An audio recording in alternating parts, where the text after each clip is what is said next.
Elbette dostlar, bu nani şu cihazın okunun teyine koyup verdiler. İlk köreliğin hem nahil oluyor eken bu rahim.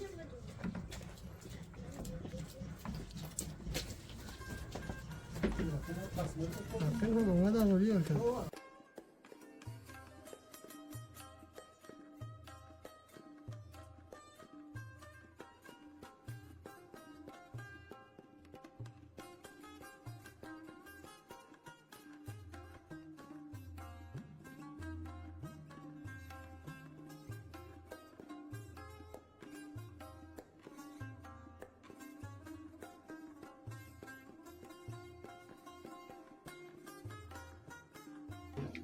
Selamünaleyküm. Dayı mı? Aleyküm dayım, sağ mı? Adınızı ayıp geçin. Adım Nur Mehmet. Nur Mehmet Ağa. Siz böyle cihaz haydiyorsunuz. Ha, civadan diyoruz. Kaç vakitten beri haydiyorsunuz cihaz? Kil oluyor da bilen. Şükür yaxşı hem müşterilerim geliyor. Yağım onu ötüp dur, satılıp dur. Kilo kaça yakın? Kilo oğula 260 veriyordu. Bilen 70 oldu, 270 veriyordu.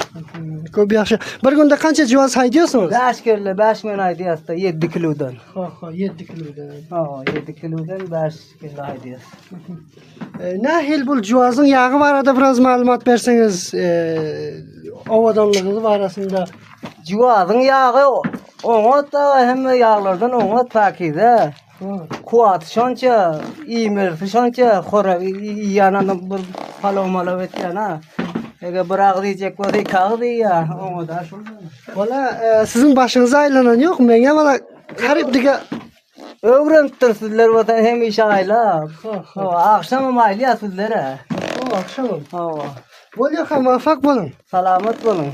Mena beyhi dostlar garip hem dige bana başım aylansa gördü. Şimdi şundan tutulan bir aylan aldı ki inşallah. Bernameler dostlar unutmayınlar bizler bilen her daim. Yani ki cihaz yağını alacak değilseler bu mantıkanın adını ayıp geçseniz. Şak. Kaysar gelsin, Kaysar'dan sonra karıya şak diye. Cihaz yağı bir şu mantıkana veriyorsunuz o yakında başka taraflara. Köpek mazar, ne madem gidiyorlar, hırada mı gidiyorlar. Herhalde gidiyor. O yakan, muvaffak olun. Selamet olun.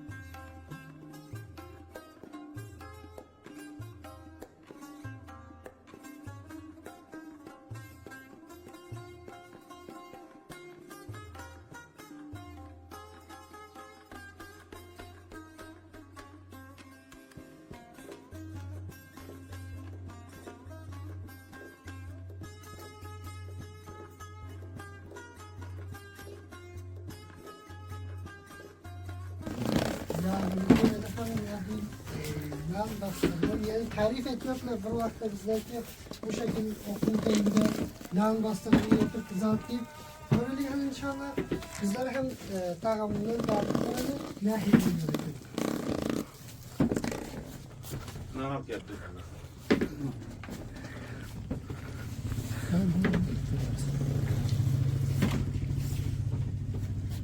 Elbette dostlar bu nani şu cihazın okunun teyine koyup verdiler. İlk köreliğin hem nahil oluyor eken bu. Yani çok tarif ettiler. Bismillahirrahmanirrahim.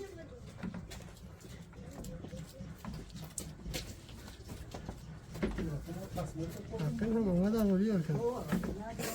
Yani dostlar bizlerdeki her daim şu şekilde bernamelerimiz takip edip otururlar ki inşallah. Eğer hem de şu şekilde cihaz yağı almak isteseniz hem Kariye İşak Buluşu Kaysar'da dostlar.